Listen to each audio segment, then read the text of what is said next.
Bom dia, meus irmãos. Esta foi apenas uma humilde, singela homenagem àquele que tanto nos abençoou, aquele que tanto se deixou ser usado por Deus através das mensagens, através do estudo da Palavra de Deus como professor de escola dominical, aquele que transmitia tanta alegria para a gente e aquele que sempre foi muito humilde. Esta é a marca da vida cristã do Benoni: humildade, alegria e um foco sempre voltado para o reino de Deus. Pensava muito em missões, investia em missões e estudo da palavra de Deus. Duas coisas que eu observei sempre na vida do Benoni. Toda vez que a gente chegava na igreja, de vez em quando a gente se deparava com o Benoni comentando sobre um livro que ele estava lendo. E você via a alegria como ele fazia isso. E muitas vezes as mensagens que ele pregava de púlpito vinham destes livros. Ele sempre comentando com a gente. De vez em quando ele me dava algum livro para eu ler, para poder dar aula sobre aquele livro. Já me deu também livro, já ganhei alguns livros dele. Uma vez, ele não me deu. Ele falou: olha, eu quero de volta porque eu não tenho esse livro. Esse livro não vende mais. Eu me lembro que era um livro sobre a cultura hebraica. E eu demorei a entregar para ele. Falei: já que não tem, realmente não tem, eu pesquisei e vi que não tinha, eu estou copiando, tem muita coisa que eu estou copiando aqui para mim. Então tá bom, quando você terminar, você me devolve. Assim era o Benoni, aquela pessoa que incentivava as pessoas a caminharem no reino de Deus. Deus abençoe a Igreja Jesus Vive, que com certeza recebeu um pouco do DNA do Benoni. Deus abençoe o pastor Paulo Sérgio, que é uma pessoa que Deus tem levantado para estar à frente da sua igreja, e não levantou agora, levantou antes, que também recebeu com certeza muito dos ensinamentos do Benoni. E ninguém melhor do que realmente a pessoa do Paulo Sérgio, que carrega consigo também exatamente isso, a humildade e o desejo de estudar a palavra de Deus. Ele é sempre presente na escola dominical. Raramente o pastor Paulo Sérgio não está na escola dominical. Então é uma pessoa que com certeza Deus vai fazer muita coisa através dele. E nós continuaremos a beber. Benoni se foi, mas nós vamos continuar a beber do reino de Deus, agora através do pastor Paulo Sérgio. Em nome de Jesus. Pessoal, hoje nós vamos entrar no segundo passo do estudo sobre parábolas do ministério de Jesus. Nós analisamos até a última aula o tema sobre as boas novas do reino de Deus, parábolas do início do ministério que tratavam sobre a chegada desse reino de Deus e anunciando como boas novas, melhor, sendo anunciado como boas novas.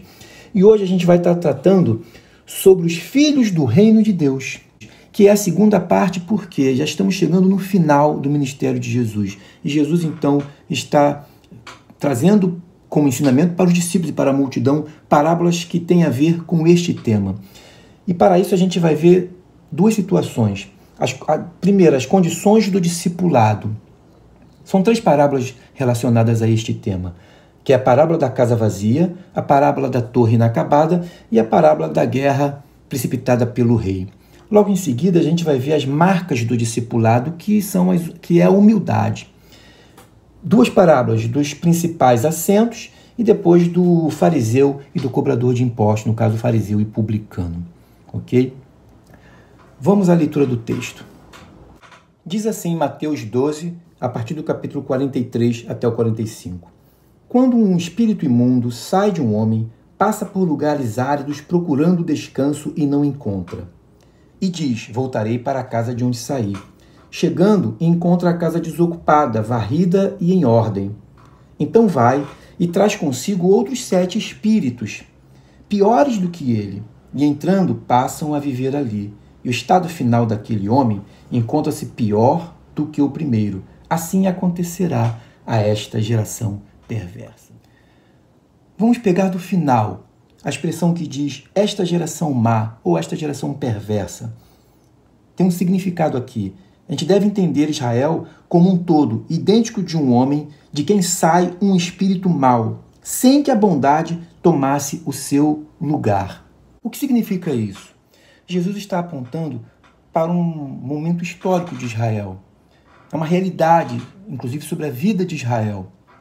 Desde quando Israel foi para o exílio e de lá voltou e passou pelo processo até Esdras, de Esdras em diante, porque Esdras foi um grande hermeneuta, foi um grande intérprete da lei, ele reconstruiu a cidade e tudo mais. Esdras é muito venerado até hoje pelos judeus. A casa ficou vazia, ficou limpa, adornada, varrida. Mas Jesus fala que não foi ocupado. Alguma coisa faltou que não ocupou esta casa. O que será que não ocupou? O que Jesus está apontando claramente, você vai ver isso durante todo o ministério dele, que foi a prática do bem. O mal ocupa. Agora, o mal não é mais da idolatria. O mal agora, sabe qual é? Lamentavelmente, é o mal que ainda está no presente século. Inclusive, foi dito por Jesus, o primeiro pecado que o Espírito Santo vai convencer o homem. O pecado da incredulidade. A incredulidade, nos tempos de Jesus, varria o coração e a mente do povo judeu e de toda aquela geração daquela época.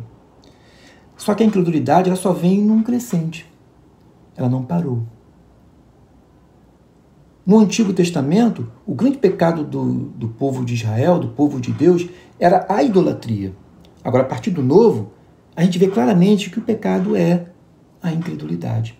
Lembra dos discípulos de Emaús, que Jesus se encontrou com eles à noite, evidentemente, e eles não reconheceram Jesus, mas não reconheceram porque mais tarde Jesus vai dizer que lançou sobre o rosto deles, a incredulidade deles. Eles não reconheceram Jesus por causa da incredulidade, porque eles não criam que Jesus iria ressuscitar. Esses discípulos não eram os discípulos, os 12, não faziam parte dos 12, porque o texto encerra dizendo que eles se encontraram com os 11, então eles não faziam parte dos 12. Jesus tinha muitos discípulos. Lá em 1 Coríntios fala que Jesus foi visto por mais de 500 discípulos. Então havia muitos discípulos. Só que o texto dos discípulos de Emaús deixa claro que eles não reconheceram Jesus porque havia, na verdade, a incredulidade. A incredulidade dominava a mente e o coração de todos. O escritor de Hebreus, para falar sobre fé, ele vai pegar elementos e exemplos do Antigo Testamento. Porque no Novo não tinha como. E pensa que é diferente assim? Pelo contrário, isso é profético. É profético. Porque nós já estamos entrando, como eu li recentemente um textozinho de um irmão, onde ele dizia que nós já estamos na era glacial. A fé já está se esfriando cada vez mais. Portanto, a incredulidade era o pecado de Israel. E Satanás, vendo isso, viu que a casa ficou vazia, porque o que tinha, e Jesus vai praticar vários embates com os fariseus e saduceus e escribas por causa disso, por causa dos textos, os escritos, as interpretações deles acerca da lei, para querer atualizar e colocar do jeitinho deles. Isso vai ser o embate com Jesus em relação a eles, essa interpretação. E com isso a casa fica vazia, porque vai se distanciando cada vez mais. Portanto, Israel não foi ocupado pela prática do bem, o bem que provém do Evangelho. Por isso que nós iniciamos o nosso estudo falando sobre a chegada do Evangelho, as boas novas do reino. Jesus inicia não curando, mas inicia pregando, dizendo: arrependei-vos, porque é chegado o reino de Deus. Portanto, Israel precisava ter a sua casa preenchida para que Satanás não a ocupasse. Isso só seria feito em Jesus. Tanto João Batista como Jesus exerceram um ministério de limpeza, purificação e libertação espiritual. Mas Israel ainda estava como uma casa desocupada, sem nenhuma utilidade. O bem não ocupou o espaço vazio. Um mestre do mal foi desalojado, mas em virtude da casa estar sem novo morador, havia a possibilidade do demônio retornar com mais 7. E com certeza, o último estado seria pior do que o primeiro. Esta lição é para a nossa geração. Ninguém será salvo com a casa vazia. Não praticar o mal é uma condição que não se manterá, a menos que comecemos a praticar o bem. Um homem pode tentar limpar a vida e expelir os maus hábitos, mas reformas sem regeneração, com certeza, é inútil. Precisamos varrer a sociedade, adorná-la e melhorar o perfil dos homens.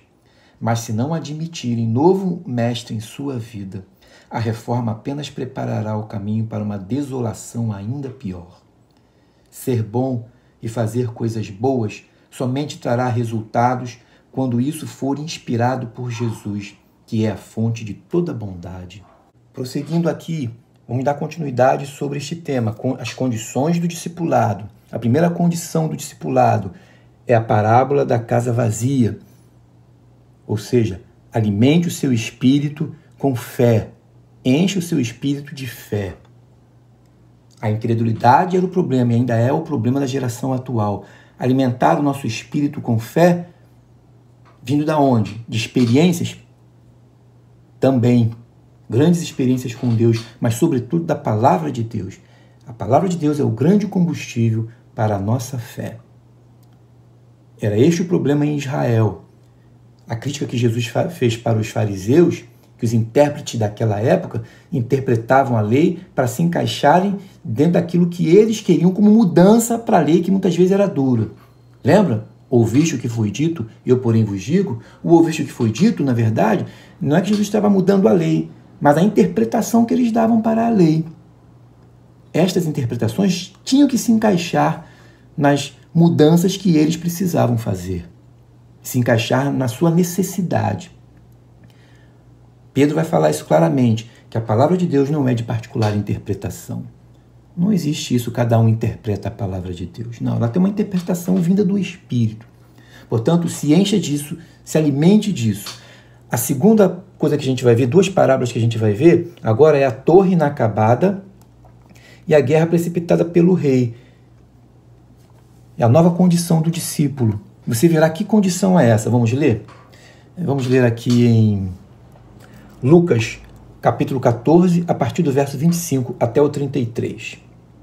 Uma grande multidão ia acompanhando Jesus. Este, voltando-se para ela, disse: Se alguém vem a mim e ama seu pai, sua mãe, sua mulher, seus filhos, seus irmãos e irmãs, e até sua própria vida mais do que a mim, não pode ser meu discípulo. Esta é uma grande condição. E aquele que não carrega sua cruz e não me segue, não pode ser meu discípulo. Qual de vocês, se quiser construir uma torre, primeiro não se assenta e calcula o preço para ver se tem dinheiro suficiente para completá-la? Pois se lançar o alicerce e não for capaz de terminá-la, todos os que a virem rirão dele, dizendo: Este homem começou a construir e não foi capaz de terminar. Agora ele parte para uma outra parábola, semelhante a esta. Ou qual é o rei que, pretendendo sair à guerra contra outro rei, primeiro não se assenta e pensa se com 10.000 homens é capaz de enfrentar aquele que vem contra ele com 20.000? Se não for capaz, enviará uma delegação, enquanto o outro ainda está longe, e pedirá um acordo de paz. Da mesma forma, qualquer de vocês que não renunciar a tudo o que possui não pode ser meu discípulo. Antes de nós entrarmos propriamente para falarmos dessas duas parábolas, são pequenininhas acerca da torre e do rei que vai para a guerra, temos que entender o contexto que está acima que nós lemos. Olha só, grandes multidões o acompanhavam, grandes multidões o seguiam. O que diferencia este texto aqui, que é muito comparado com Mateus, vou ver aqui agora com vocês, Mateus 9, 37, é que lá, para Mateus, ele está falando apenas para os discípulos. Aqui está falando para as grandes multidões. Por que ele está falando para os discípulos lá? O texto de Mateus 9, se você ler lá no verso 34, diz assim: Não penseis que vim trazer paz à terra. Não vim trazer paz, mas espada. Ele está falando isso para os discípulos. Se para os discípulos isso aqui é difícil de entender, imagine se ele estivesse falando isso a uma multidão.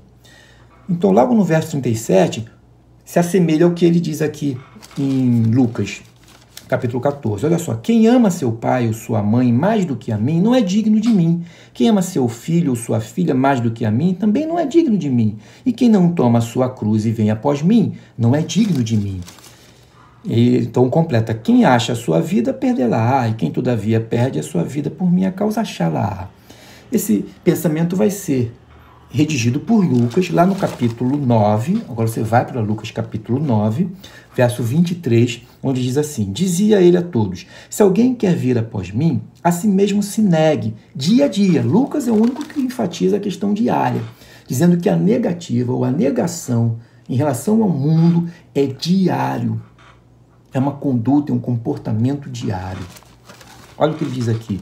Dia a dia, tome a sua cruz e siga-me, pois quem quiser salvar a sua vida, perdê-la-á.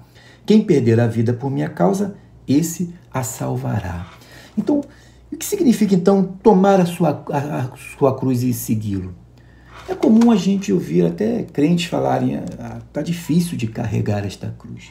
É comum a gente associar a cruz a peso de problemas, dificuldades. Não é não, porque isso Jesus deixou bem claro quando ele disse: vinde a mim todos que estáis cansados e sobrecarregados, e eu vos aliviarei. E também lá no Isaías 53 foi enfatizado que ele levou sobre si, na cruz, todas as nossas dificuldades e nossos problemas. Aqui, tomar a cruz e segui-lo é a atitude coerente que, segundo Lucas, tem que ser tomado diariamente e segui-lo. É a conduta de negar o mundo diariamente. Essa é a cruz que temos que seguir com Jesus. Você renuncia a todas as ambições e seduções do mundo. Você não se deixa seduzir pelo mundo. E isso é diário. Olha que coisa fantástica. Por que tem que ser diário? Por que você tem que tomar a cruz, tomar essa compostura diariamente? Ele vai completar. Porque quem quiser salvar a sua vida, perdê-la-á. E quem perder a vida por minha causa, esse a salvará. Dizendo que a verdadeira vida está em Jesus. A vida deste mundo, ela é efêmera, portanto, ela é passageira. E como diz João, filhinhos, não ameis o mundo e nem a concupiscência do mundo, porque a concupiscência do mundo não é de Deus, mas do mundo, diz ele. Portanto, isso aqui é uma atitude que Jesus exige daquele que quer seguir Jesus. Por isso, é uma decisão. Então, ele coloca como exemplo para isso as parábolas. Portanto, há um custo. E o custo é a abnegação diária dos prazeres deste mundo. A abnegação diária das seduções que o mundo oferece para a gente. Esse é o custo. Portanto, essa parábola, ela tem um tema. As duas parábolas têm como tema calcular o custo. Para o construtor da torre, o custo é comparado a dinheiro. Que significa isso? É a deliberação e preparação adequada. O que seria essa deliberação e preparação adequada? Precisamos perceber diariamente que é importante avaliar o custo antes de nos comprometermos com o projeto. O projeto é o reino de Deus. Ele nos convoca, nos convida para participarmos deste reino. Então temos que fazer esta avaliação. Significa dizer que ninguém entra no reino de Deus caindo de paraquedas. Portanto, há uma lucidez muito grande. Como disse Jó, antes eu te conhecia de ouvir falar, mas agora te veem os meus olhos. O reino de Deus abre esta possibilidade para você, abre esta possibilidade para mim. Há uma lucidez muito grande. Eu sei em quem eu creio e eu abro mão do mundo. O custo é isso. Abrir mão dos prazeres, que são nos impostos diariamente. Para o rei, o custo envolve os homens necessários para conquistar os seus inimigos. O que significa isso? E poder de combate, para enfrentarmos um inimigo com o dobro da força que temos. Lembra? O rei tem 10.000 homens contra 20.000 homens. A mensagem destas duas parábolas ela é clara, meus irmãos. Não importa o custo, pois vale o preço. A primeira parábola, a parábola da torre, pede aos ouvintes que sejam verdadeiros para avaliarem com cuidado se têm mesmo condições de seguir a Cristo. Já na parábola do rei, questiona no sentido contrário. Quer dizer, será que os ouvintes têm condições de recusar as exigências do rei? Vamos entrar agora num outro subtema, que é a marca do discípulo, que é a humildade. descrita aqui nessas duas parábolas que a gente vai ver. Vamos lá para Lucas, capítulo 14, a partir do verso 7 até o verso 14. Quando notou como os convidados escolhiam os lugares de honra à mesa, Jesus lhes contou esta parábola. Quando alguém o convidar para um banquete de casamento, não ocupe o lugar de honra, pois pode ser que tenha sido convidado alguém de maior honra do que você. Se for assim, aquele que convidou os dois virá e dirá: deu lugar a este. Então, humilhado, você precisará ocupar o lugar menos importante. Mas quando você for convidado, ocupe o lugar menos importante, de forma que quando vier aquele que o convidou, diga: amigo, passe para um lugar mais importante. Então você será honrado na presença de todos os convidados. Pois tudo o que se exalta será humilhado, e o que se humilha será exaltado. Então Jesus disse ao que o tinha convidado. É a segunda parte do texto. Quando você der um banquete ou jantar, não convide seus amigos, irmãos ou parentes, nem seus vizinhos ricos. Se o fizer, eles poderão também, por sua vez, convidá-lo, e assim você será recompensado. Mas quando der um banquete, convide os pobres, os aleijados, os mancos e os cegos. Feliz será você, porque estes não têm como retribuir. A sua recompensa virá na ressurreição dos justos. Esta parábola ela acaba sendo dividida em duas, porque Jesus trata com os fariseus, que é uma verdade, ele está observando. A primeira parábola brota da atitude comportamental que Jesus vê, né, dos fariseus.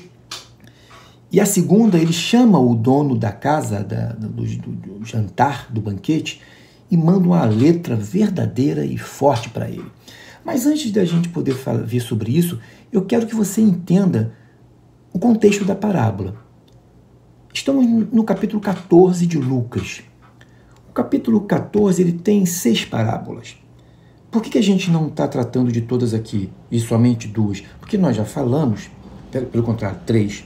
Porque nós falamos que estamos dividindo o nosso estudo por tema. Por exemplo, a parábola aqui da parábola da grande ceia está em 2 aulas depois. Muito embora o assunto seja o mesmo, né, eu quero dizer que eles estão dentro de um mesmo acontecimento, que é a festa, ou melhor, o banquete concedido. Alguns dizem até que foi para Jesus, porque na verdade eles queriam observar Jesus, e nós vamos ver isso agora no texto. Mas concedido, provavelmente, para ter Jesus como referência deste banquete, porque eles estavam observando Jesus, na verdade é de um cinismo muito grande, mas o assunto é diferente. Da parábola da grande ceia, o tema proposto é outro, e nós vamos ver daqui a 2 ou 3 aulas. Okay? Mas observe aqui o versículo 1. Aconteceu que ao entrar ele num sábado, na casa de um dos principais fariseus, o próprio fato de estarem fazendo um banquete no sábado, alguns consideram que isso é um retrocesso na religiosidade judaica, porque não poderiam fazer isso. Tá?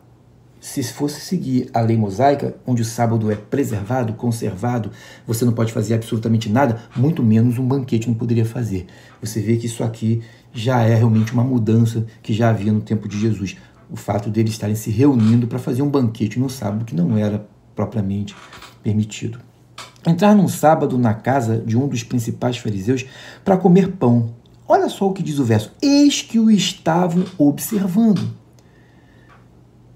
É provável que este fariseu convidou Jesus como peça-chave principal, como convidado principal do banquete. É provável. Porque ele é considerado um mestre. Ao mesmo tempo, se questiona porque como que um fariseu vai convidar Jesus como sendo ele o principal convidado. Então, tem 2 vertentes. A gente não sabe se ele era o principal convidado. Mas, fato é que todos estavam o observando. E olha só, na procura de assentos, pelo menos, ou Jesus voluntariamente se sentou à frente de um doente, ou o anfitrião colocou Jesus na frente de um doente para provocá-lo. Olha só. Eis que o estavam observando. Ora, diante dele, bem na frente de Jesus, estava um homem hidrópico. Então Jesus, dirigindo-se aos intérpretes da lei e aos fariseus, perguntou-lhes: ora, Jesus está percebendo que está sendo observado. Jesus conhece o coração deles e está observando a crítica que eles estão fazendo. Até no seu íntimo, porque João enfatiza isso constantemente. Jesus sabia o que passava no íntimo dos homens. Mas Jesus provoca-os também. Olha como Jesus também ele é provocador. Ele faz uma provocação para eles antes de fazer o milagre. É ou não é lícito curar no sábado? Eles colocaram aquele homem ali diante de Jesus para ver qual seria a atitude de Jesus. Jesus, sabendo disso, então faz uma contra-provocação. Só que com palavras. É lícito curar no sábado ou não? A lei não dizia que de fato era ilícito. Não era ilícito. E ele fala, é lícito curar no sábado? Eles, porém, nada disseram. E tomando, o curou e o despediu. A seguir lhes perguntou, qual de vós, se o filho ou o boi cair num poço, não o tirará logo mesmo em dia de sábado? Isso acontecia mesmo em Israel. Ninguém deixaria de salvar o filho ou o seu animal. Então, o contexto é este. Jesus está sendo posto ali a fim de ser observado. Na verdade, eu até coloquei aqui que o que nos chama a atenção é a hospitalidade cínica que foi oferecida a Jesus. O foco aqui desta parábola é hospitalidade. Ela está tratando de hospitalidade. O que há aqui é arrogância. A arrogância vai ser revelada, ela é revelada primeiramente no fato de estarem observando e criticando Jesus. Pelo menos uma crítica no seu coração. E depois, logo em seguida, Jesus vai observar que eles estão procurando os melhores assentos. Ora, os fariseus são extremamente arrogantes. Você vai ver que, parecido com isso, está na parábola do capítulo 18, da parábola do fariseu e do publicano. Propôs também esta parábola a alguns que confiavam em si mesmos. Olha a arrogância que vai agora... é contra o espírito de arrogância, o mesmo espírito de arrogância que existe lá. Jesus está trazendo uma parábola que vai mexer fundo com os fariseus. A origem desta parábola tem a ver com isso, para ir contra a arrogância destes caras. Lucas se preocupa em mostrar o valor da oração. Lá está na hospitalidade. Jesus estava na divisa entre Samaria e Galiléia. Eu quero mostrar para vocês isso lá no capítulo 17, versículo 11. Ele estava indo para Jerusalém. Lembro que essas parábolas são parábolas que a gente está analisando do final do ministério de Jesus. Logo em seguida, Jesus vai ser crucificado. O capítulo 17, verso 11, fala isso. Diz assim, de caminho para Jerusalém, passava Jesus pelo meio de Samaria e de Galiléia. Portanto, essa parábola foi citada exatamente nesta geografia. Estava sendo interrogado pelos fariseus. Olha só o verso 20 que prossegue aqui do capítulo 17. Interrogado pelos fariseus sobre quando viria o reino de Deus, Jesus lhes respondeu, não vem o reino de Deus com visível aparência, nem dirão, ele aqui, ou ele lá, está lá, porque o reino de Deus está dentro de vós. O reino de Deus é invisível, ele habita os corações, ele não é de visível aparência. Por isso que Jesus disse que o meu reino não é deste mundo, porque ele não é de visível aparência. Ele está em nosso coração, por ele ser invisível. Estava sendo, portanto, interrogado pelos fariseus acerca disso, sobre a manifestação do reino de Deus entre os homens. Eu estou colocando aqui o contexto de que envolve esta parábola. A parábola aponta para a desigualdade entre homens. E o pior de tudo, acontece tudo isso dentro de uma igreja. No caso aqui é o templo. Autojustificação sem Jesus, evidentemente, despreza os outros. Eles se auto-justificavam. Você pode se justificar. É correto que você se justifique. Mas a sua justiça está sempre baseada em Jesus. A sua justiça está sempre baseada no Evangelho. Uma auto-justificação sem Jesus leva a isso aqui, a desprezar os outros. As orações do fariseu e do publicano revelam os corações. E é exatamente isso, meu irmão. A tua oração revela o teu coração. A oração daquele fariseu é uma oração vazia e oca. Ela me faz lembrar lá de Romanos 8, quando Paulo diz que nós não sabemos orar como convém. Que a oração correta e coerente é aquela que é inspirada pelo Espírito Santo. Ela sai do coração de Deus, passa pelo meu coração, ou seja, ela é decodificada pelo Espírito Santo e manda para Deus como diz Paulo lá em Romanos 8, como gemidos inexprimíveis. Porque como eu não sei orar como convém, o Espírito Santo interpreta isso para mim. A oração deste publicano, do cobrador de impostos, muito embora errado, segundo a concepção dos próprios judeus, pois ele era inimigo, os cobradores de impostos eram inimigos de Israel, por estarem mais militando a favor dos romanos do que dos judeus, e muitas vezes, evidentemente, isso com propósitos escusos, porque eles também roubavam da população, eles tiravam uma grana a mais para si. Marcos vai enfatizar que eles, os publicanos, estavam no grupo das pessoas que mais seguiam Jesus. Jesus abraçava a todos, Jesus acolhia a todos, desde a prostituta, publicano e pecadores, como diz Marcos. Portanto, as orações, tanto do fariseu quanto do publicano, elas servem para revelar o coração deles. A tua oração revela o teu coração. Onde é que nós estamos pondo o nosso coração? Onde estiver o teu tesouro, disse Jesus, aí também estará o teu coração. Pense sobre isso, reflita sobre isso. Tem um versículo lá em Lucas 11:43 que fecha bem com esta situação, tanto da parábola dos assentos, quanto a parábola do fariseu e publicano aqui. Ai de vocês, fariseus, porque amam os lugares de honra nas sinagogas e as saudações em público. E este versículo revela bem o caráter destas duas parábolas. Eu quero fechar o estudo desta manhã com vocês, o que diz 1 Pedro, lá no capítulo 5, verso 5. Da mesma forma, jovens, sujeitem-se aos mais velhos, sejam todos humildes uns para com os outros, porque Deus se opõe aos orgulhosos, mas concede graça aos humildes. Queria fechar com o que o Paulo fala lá no capítulo 12, verso 3, que ninguém pense de si mesmo além do que convém pensar. Nós somos justos e pensamos assim, e nós nos alegramos, mas a nossa justiça, como eu falei anteriormente, está baseada na palavra de Deus, no Evangelho do Senhor Jesus. E com isso eu não julgo meu irmão e muito menos o coloco abaixo de mim. Como o próprio Senhor Jesus disse, alterando a lei que diz que ama o teu próximo como a ti mesmo, ele fala, amai-vos aos outros conforme eu vos amei. Portanto, o meu amor pelo meu irmão é baseado no amor de Cristo por mim. Não mais baseado no meu amor por mim mesmo, porque eu posso, de repente, não me amar. Muitas pessoas não se amam, como é que vão amar o próximo?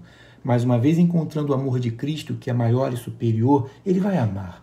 Portanto, nós amamos o irmão, amamos o próximo, com base no amor de Cristo por nós, que é eterno e não é falho. E no espírito de humildade revelado pelo Evangelho, a gente vai até o fim. A gente tem como exemplo o nosso querido pastor que já partiu agora, e poderemos dizer com alegria, combati o bom combate, terminei a carreira da fé. Isso é que é importante. Fique na paz. Deus te abençoe, meu amado.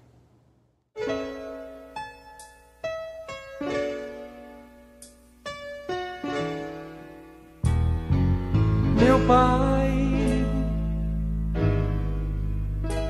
aos seus filhos, mostre o lugar onde o sol do amor brilhar, clareia o caminho, e quem passar por ali saberá. Jesus é amor, nos estende a mão, quer entrar e ficar. Atrás deste mundo tem uma cidade, Jesus Cristo quem construiu, quando subiu naquela cruz e o caminho nos ensinou. O amor